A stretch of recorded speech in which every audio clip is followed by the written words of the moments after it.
Короче, мы приехали в город. Ой-ой-ой. Мы в Dolomites. What's the name of the pass? Tre Cime. Tre Cime? Так, я не поняла, как там называется маршрут. Надо будет мне уточнить. We arrived in the Dolomites. My husband said, let's go there. And when I asked where, he said something like, "E Tre Cime?" or "A Tre Cime?" I didn't quite catch it. И идем по маршруту, который называется Tre Cime, если я расслышала его правильно. В самом начале. И тут летают какие-то странные птицы, такие черные, с желтым клювом. Похожи на воронов, но не вороны. Alpine choughs are great fans of tourists. They know perfectly well that around mountain huts and hiking trails there are always crumbs. That's why they're not afraid of people at all. Предстоит 5 часов пути. С поправкой на мою скорость 7. Вот. Фотки маршрута приложу. Пока выглядит несложно, много детей, и для меня это очень хорошо, значит, я пройду.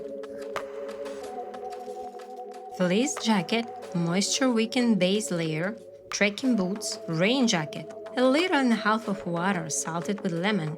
I didn't know where I was going, but if anything, I was ready. Two possibilities. Look, Okay.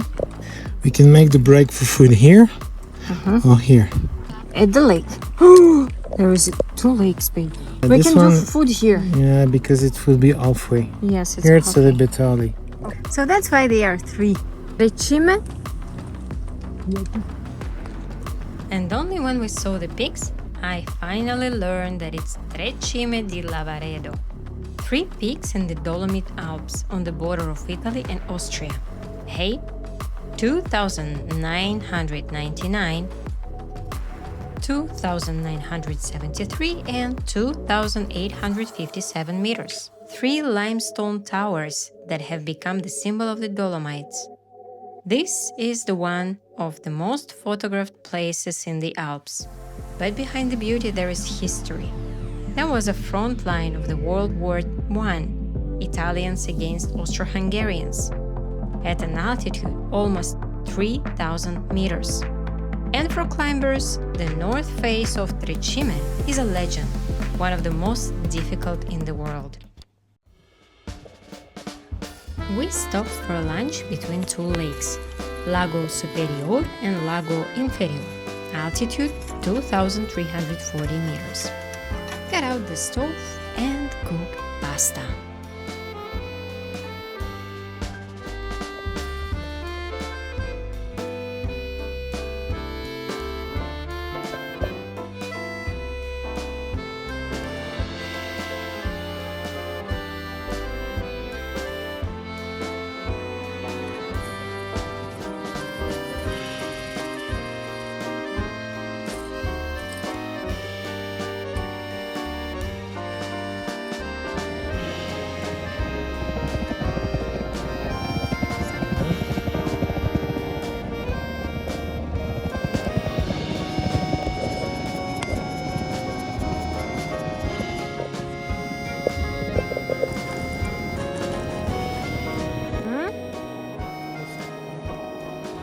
Piccolo al dente.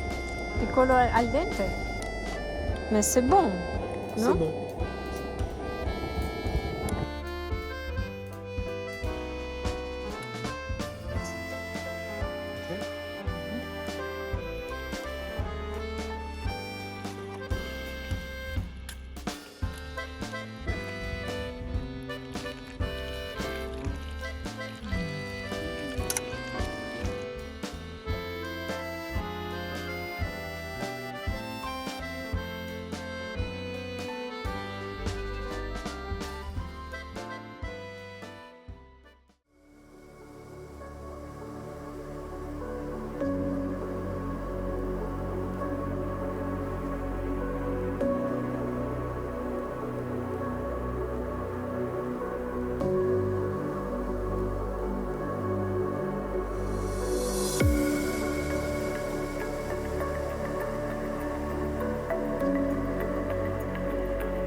After lunch, we began the climb to Forcella Pian di Cengia, the highest point of the loop at 2,522 meters.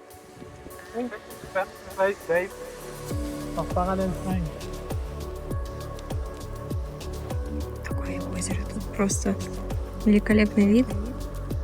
And here, the most difficult section began. Rocky slope, signs of the rock fall.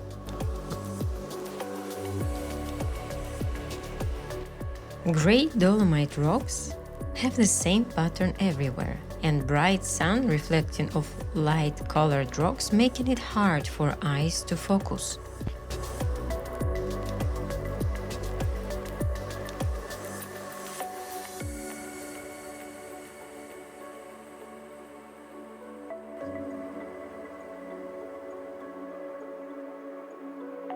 And I got dizzy. I got some disorientation.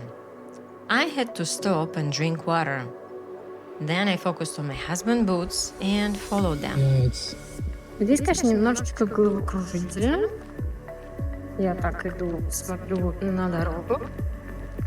Вот. В целом, пройти можно. My brain got confused. My eyes, seeing the slanted landscape, were telling me we're walking at an angle, while my inner ear, which controls balance, was saying no, we're standing upright. That conflict between vision and balance made my brain unsure which signal to trust, and that's what caused the dizziness. It's a kind of cognitive dissonance between what you see and what your body feels. To reduce it, you need to focus on something in front of you, something that moves rhythmically, like the back or boots of the person walking ahead, or even your own trekking pole. You can also look at a stable vertical reference, a rock, or a part of a cliff that stands right, rather than tilted like the slope around you. Switching your gaze between your pole and that vertical point helps your brain recalibrate, aligning what your eyes see with what your inner ear feels.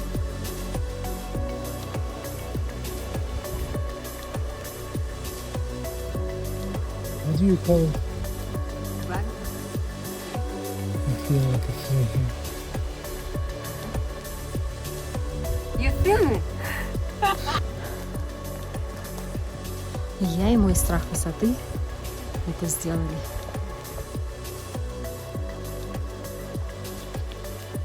We reached the top of Forcella Pian di Cengia. From there, the trail descends toward Lago di Cengia. In the mountains, you understand how powerless you are before nature. You can't conquer them. You can only be alongside them.